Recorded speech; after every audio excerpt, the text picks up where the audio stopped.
Hello everyone. Last week we went through basics of Revit Materials and also how to download the missing material content. If you have ever had issues with Revit Materials and downloading the particular contents, please click on the pop-up link above so you can go to the right video. Please comment below if you are having troubles with Revit Materials so we can create you videos that can bring value to you. By the way, this video will cover advanced settings, meaning we will go deeper into the settings of appearance and graphic overrides. Therefore, stay tuned until the end of this video to get most out of it. I didn't save anything from the last progress, therefore we should just dive into it together. When you open the material browser, the number one thing you need to think about it, how are you going to use these materials? So, if you can create multiple materials, new materials, and any appearance you want, you can download an image from internet, you can create yourself an image in Photoshop, you can download a material library and load it directly into Revit, open an existing material, open an existing library, sorry.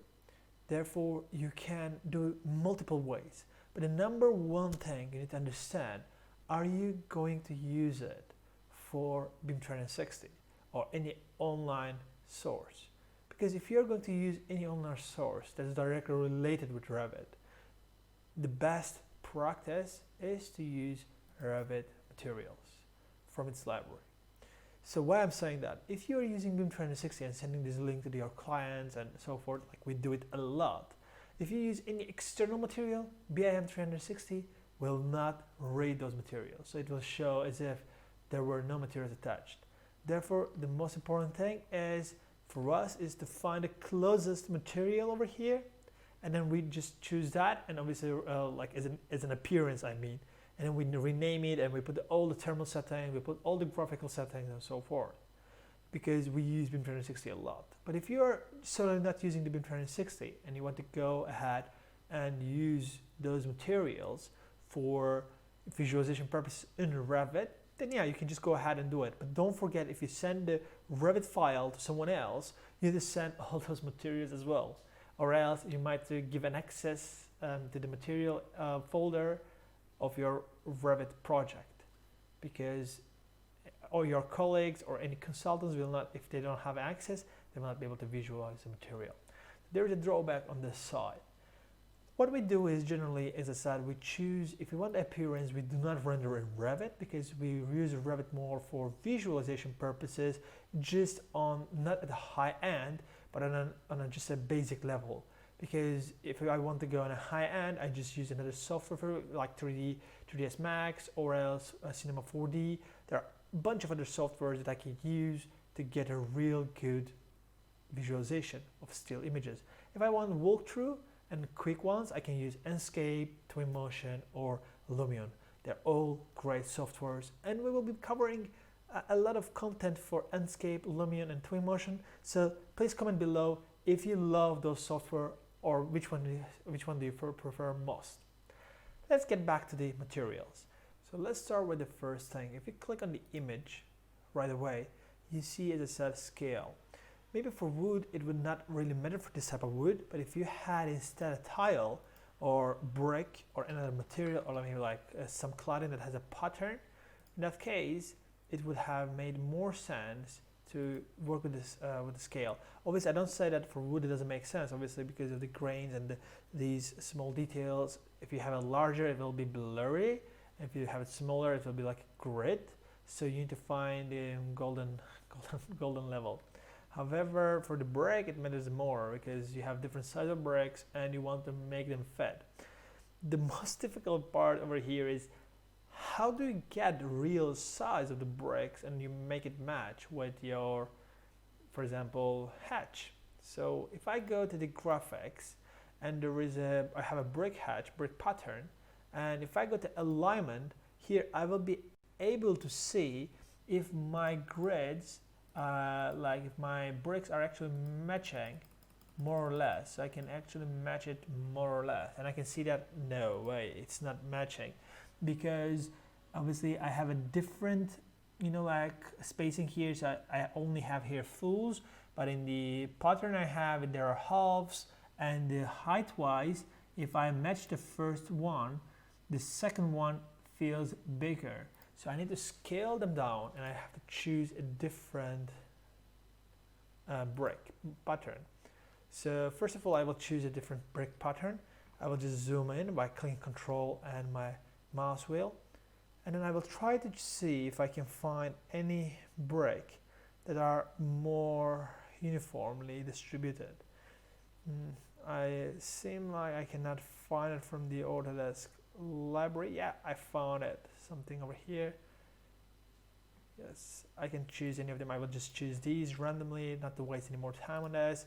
And I will come down and reduce the scale so that I don't have a link between the ratio of width and height. So if I change the width, the height will change automatically. So if I do this one 0, height will change as well. That's perfect. And then if I do this one maybe like 2 and this one like 9, this will change. So let me hit again back to the graphics, and let me see how it is this time. So if I push this one down a bit and then hit over here, it is much closer. But I am having a bit of difficulty to understand what's going on here. Most probably I am having difficulty because of the setup of the grid itself. But yeah, you can play with this, you can hit it in Photoshop, you can hit it back and try to find the right scale. Once you set it up in your library, you will use it forever. So you don't have to worry about it. This is just for guide. It will not change your pattern layout. It's just to match your pattern layout in, for example, in a facade or section views. So if you have exposed elevation, the bricks will show, and you will use this pattern so it matches with the realistic renders that you are using to give a more realistic approach. And this is a foreground surface, meaning it will be appealing in any hidden views, in consistent colors and so forth. And the cut pattern is whenever it's being cut. So sections, elevations, or any other cut that you're going to have. If you go back to the appearance, you have a couple of more items here. So you have a relief pattern, and then you have a tint. So tint adds a level of color onto the brick. So if I drop down the brick over here and then come down, and if I add a tint that is, you know, for example, purple, you'll see that it is going onto the material. So you can add any tint if you want.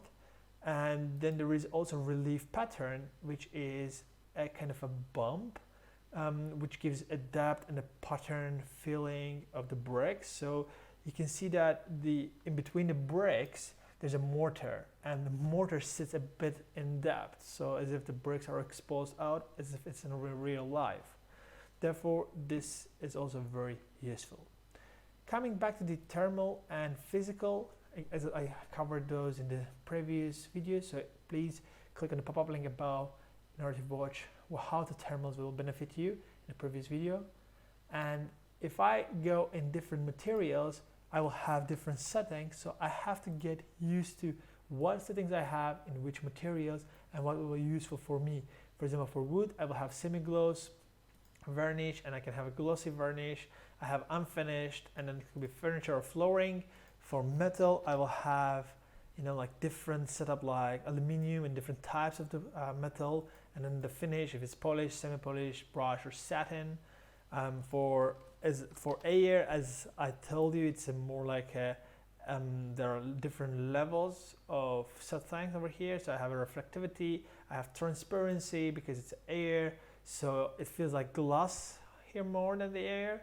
I can play with it, so I can make it non-reflective. I can make it transparent 100%. I can make it glossiness 0. And yeah, I mean, I can play a lot with the material in order to get the real effect I'm looking for. So those are the materials settings that you're going to play with.